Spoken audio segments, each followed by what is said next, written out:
नमस्कार, मैं हूं धर्मेंद्र। आप देख रहे हैं ऑनलाइन न्यूज इंडिया। विकास दुबे आखिरकार गिरफ्तार हो गया। यह खबर आपने टीवी पर देख ली होगी, लेकिन इस खबर की असली सच्चाई, इस खबर के पीछे किस तरह से पूरा षड्यंत्र रचा गया, वो आप तक पहुंचाने की कोशिश करेंगे। विकास दुबे अब परत दर परत जो है वो सच्चाई निकल करके सबके सामने आ रही है। पहले 2 दिन जहां उसने एनकाउंटर किया पुलिस वालों का एनकाउंटर किया, मैं सही बोल रहा हूं, उसने पुलिस वालों का जहां पर एनकाउंटर किया, 8 पुलिसकर्मियों को जहां पर शहीद किया, उसके 2 दिनों तक वो कानपुर देहात में ही रहा, लेकिन उत्तर प्रदेश की पुलिस पकड़ नहीं पाई।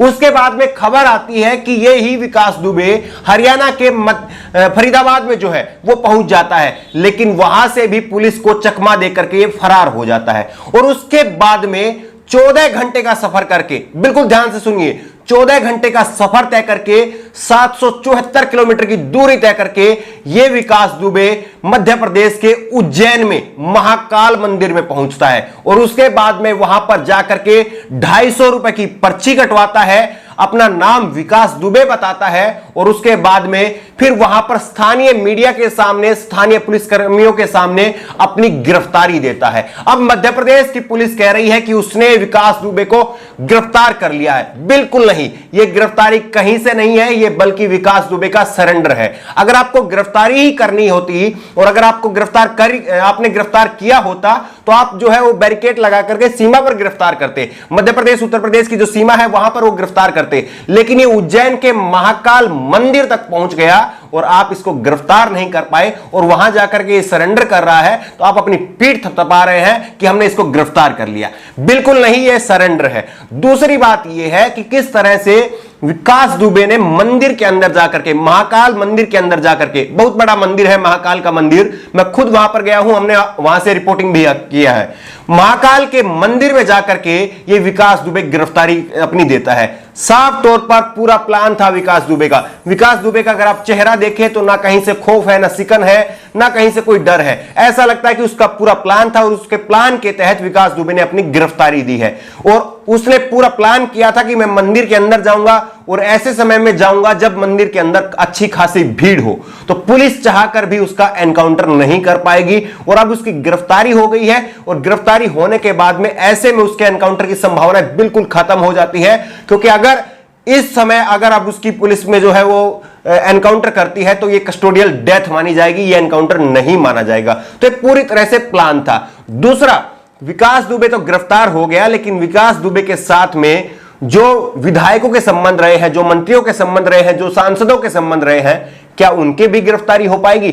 और दूसरी बात यह है कि किस तरह से मंदिर के अंदर जो है इसकी गिरफ्तारी हुई है। और उसके बाद में सुधीर चौधरी ने एक ट्वीट किया, और सुधीर चौधरी ने अपने ट्वीट में लिखा है, गैंगस्टर विकास दुबे उज्जैन में गिरफ्तार। सवाल यह है कि वो उत्तर प्रदेश से मध्य प्रदेश तक इतने राज्यों की सीमाएं पार करते उज्जैन कैसे पहुंचा? सुना है कि महाकाल के दर्शन करने पहुंचा था, लेकिन भगवान ने सही जगह पर पहुंचा दिया। देखिए किस तरह की रिपोर्टिंग जो है वो टीवी पर हो रही है। मंदिर के अंदर विकास दुबे की गिरफ्तारी हुई है, और अब यही मीडिया कर्मी, यही जो गोदी मीडिया के जो एंकर हैं, ये कह रहे हैं कि भगवान ने सही जगह पर पहुंचा दिया। पहला सवाल तो यही उठता है कि आपकी पुलिस प्रशासन फिर क्या झक मारने के लिए है? अगर भगवान ही सारा काम करेंगे तो पुलिस प्रशासन क्या झक मारने के लिए रखी हुई है सरकार ने? उसको जो है वो खत्म करे।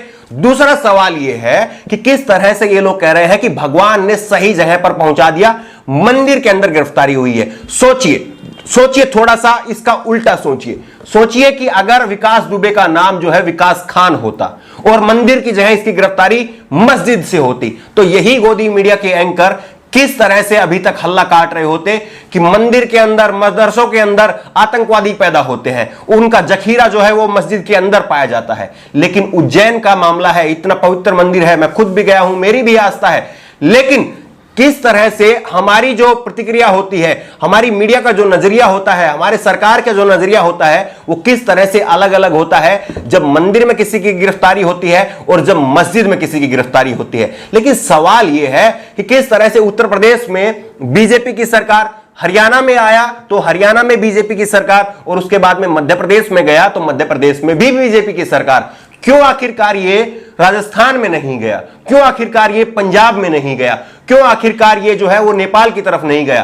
क्योंकि बीजेपी की सरकार थी, इसीलिए बीजेपी के शासित राज्य उत्तर प्रदेश, हरियाणा और उसके बाद में मध्य प्रदेश, इन्हीं में ये घूमता रहा।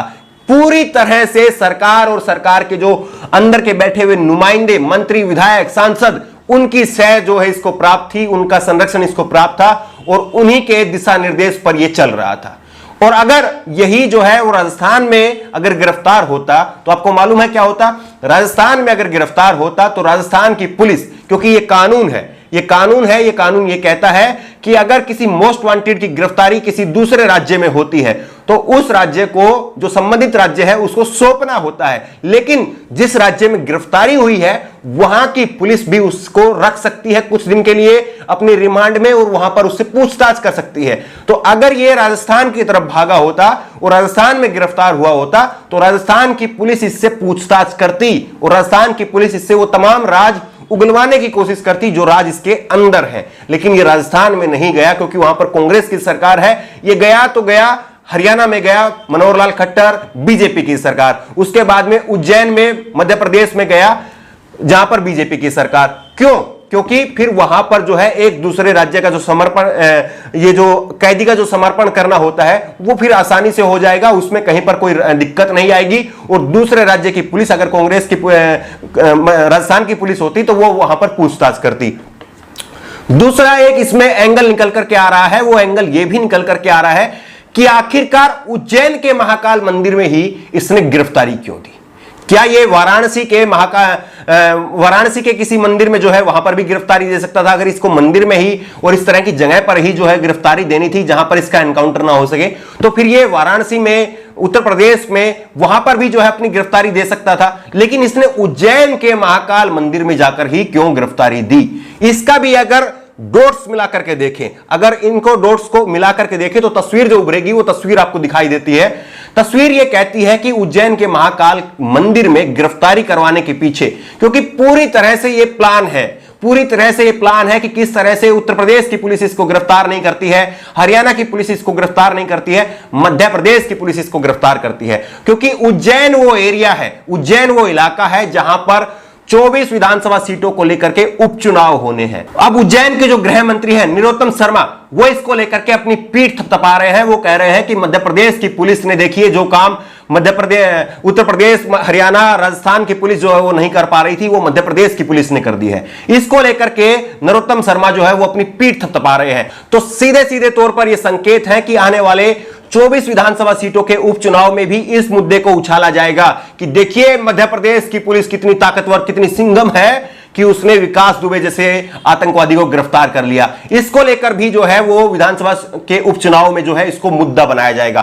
तो पूरी तरह से आप जो है वो dot dot dot dot dot जो है उनको मिला करके देखिए, तस्वीर आपके सामने बिल्कुल साफ हो जाएगी और पूरी तरह से आपको यह पता चलेगा कि किस तरह से विकास दुबे सरकार के ही संरक्षण में अभी तक घूम रहा था। नहीं तो आप बताइए कि वो 450 किलोमीटर की दूरी कानपुर से तय करके वो फरीदाबाद में पहुंच जाता है और फरीदाबाद से 774 किलोमीटर की दूरी तय करके 14 घंटे का सफर तय करके वो उज्जैन में पहुंच जाता है। क्या किसी आम व्यक्ति की, जिसकी किसी के साथ में कोई कनेक्शन ना हो, जो कि कोई एक आम अपराधी, उसका भी जो है, क्या आपको संभव लगता है कि वो इतनी दूरी तय कर सकता है और वो इतना घूम सकता है?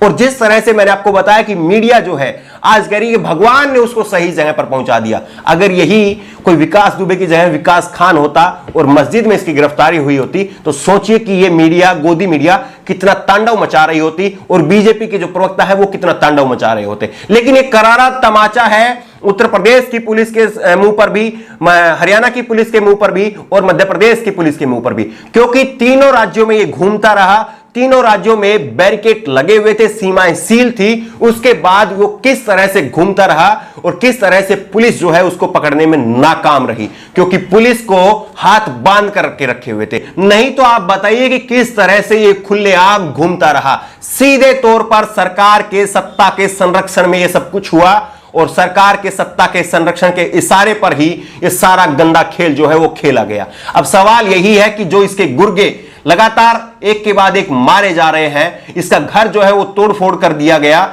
उसको बिल्कुल नष्ट कर दिया गया, क्या विकास दुबे के नाम पर सारे सबूत जो है वो मिटाने की कोशिश हो रही है? और जिस तरह से अब विकास दुबे की गिरफ्तारी हुई है वो अपने आप में कई सारे सवाल खड़े करती है, लेकिन इसके जो संपर्क में विधायक, मंत्री और सांसद हैं, क्या उनकी भी गिरफ्तारी हो पाएगी? ये तमाम राज जो है इनसे पर्दा उठ पाएगा? सबसे बड़ा सवाल यही है। इस खबर को लेकर के आपकी जो भी राय हो नीचे कमेंट बॉक्स में अपनी राय जरूर दें और इसी तरह की तमाम खबरों के लिए ऑनलाइन न्यूज इंडिया को सब्सक्राइब करें। धन्यवाद। इस खबर को अभी लाइक करें, शेयर करें और ऑनलाइन न्यूज इंडिया की सभी खबरें अपने मोबाइल फोन पर सबसे पहले देखने के लिए अभी चैनल को सब्सक्राइब करें और घंटी जरूर दबाएं।